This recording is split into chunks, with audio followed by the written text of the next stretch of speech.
فرشتے آئیں گے کہیں گے سلام علیکم سلام علیکم، جناب ہم آپ کو سلام کرتے ہیں۔ وہ کہیں گے یار تم تو نورانی مخلوق ہو، ہمیں سلام کیوں کرتے ہو؟ وہ کہیں گے بما صبرتم، نوجوان بڑی غلط زندگی گزارتے تھے، تم نے بڑی پاکیزہ زندگی گزاری اور صبر کیا، صبر کے بدلے میں آپ کو سلام ہے۔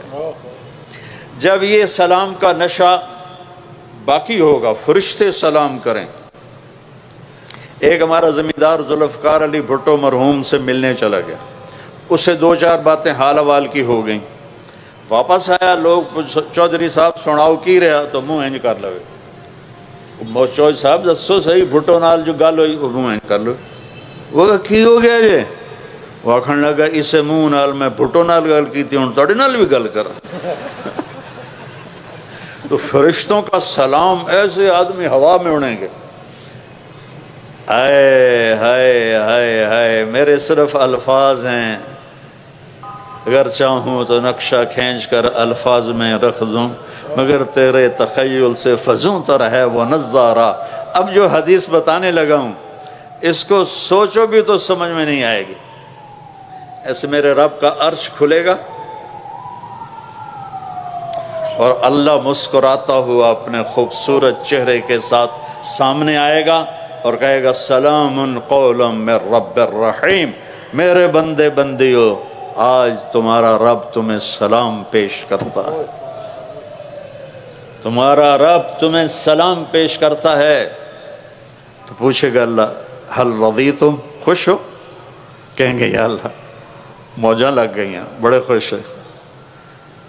تو اللہ کہے گا کچھ مانگو، کہیں گے راضی ہو جا، وہ کہے گا راضی ہوں تو یہاں بٹھایا، نہیں تو تھے نا تنوں کھلے مار رہے ہوں دوزخ وچ، میں راضی ہوں کچھ مانگو۔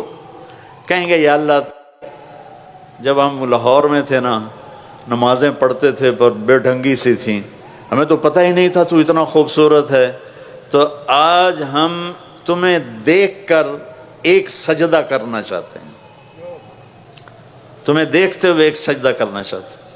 ہائے ہائے ہائے، تمہارا رب کہے گا میرے بندو لاہور میں تم میرے غلام تھے، میں آقا تھا، آج میری جنت میں تم میرے مہمان ہو اور میں میزبان ہوں، اور مہمان سے کام نہیں لیا جاتا، میں مہمان بن کے آیا ہوں، مجھے پروٹوکول دیا جا رہا ہے۔ تو اللہ کہے گا تم میرے مہمان ہو، کلوا واشربوا ہنیئا بما اسلفتم فی الایام الخالیہ، جاؤ کھاؤ پیو موج کرو، تمہارا کوئی حساب نہیں ہے۔ میرے بچوں ایک زندگی آگے آ رہی ہے، اس کی تیاری کرو، 5 وقت نماز پڑھو، میری طرح بسم اللہ سے کتاب نہ کھولو بلکہ واقعی کتاب کھولو، اور اللہ تعالیٰ آپ کٹھے لڑکے لڑکیاں پڑھتے ہیں، اپنی نظروں کی حفاظت کرنا سیکھو اور ایک حد اپنے درمیان قائم رکھو، اور جو اللہ نے ایک تعلق بنایا ہے شرعاً نکاح کا اپنے والدین کی مرضی کے ساتھ، ان کی دعائیں لے کر یہ قدم اٹھاؤ، ایسے دلیر نہ ہو جاؤ کہ بس میری پسند ہے میں نے شادی کرنی ہے، نہیں تو میں کورٹ میرج کر لوں گا۔ بے برکت ہوتی ہیں وہ زندگیاں جن کے ساتھ ماں باپ کی دعائیں نہیں ہوتی، ناکام ہوتی ہیں وہ زندگیاں جو ماں باپ کی دعا نہیں لے سکتی۔ اپنے استادوں کا ادب کرو، جن سے پڑھتے ہو وہ تمہاری زندگی بھر کے تمہارے آقا ہیں۔ حضرت مولا علی کا فرمان ہے کہ جو مجھے ایک حرف پڑھا دے میں اس کا غلام ہوں، جہاں چاہے بیچ دے، جہاں چاہے بیچ دے۔ اور یہ تبلیغ کا خوبصورت کام ہے، میری بسم اللہ یہاں سے ہوئی تھی، آپ کو بھی کہتا ہوں کہ 3 دن صرف جایا کرو جماعت، زیادہ نہیں، لانگ ویکنڈ آ جائے 3 دن، آج کل تو ویسے ہی 3 دن پڑھائی ہے، 3 دن بند ہے ایسی، تو آپ لوگ 3 دن جماعت میں جایا کرو، جو نمازیں قضا ہوگی اس پہ توبہ کر لو، اور آج کے بعد یا اللہ نہیں چھوڑوں گا، اور پڑھنا شروع کر دو۔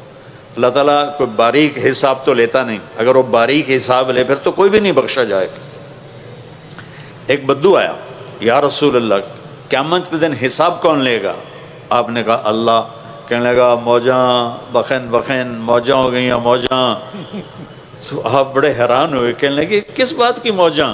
کَإِنَّ الْكَرِيمَ اِذَا قَدَرَ عَفَا، سخی بادشاہ پکڑ بھی لے تو پھر سخاوت کی وجہ سے چھوڑ دیتا ہے۔ تو اس کا مطلب یہ نہیں کہ بھئی تم کہو کہ ہن نماز ہی نہیں پڑھنی، اللہ آپ ہی چھوڑ دے گا۔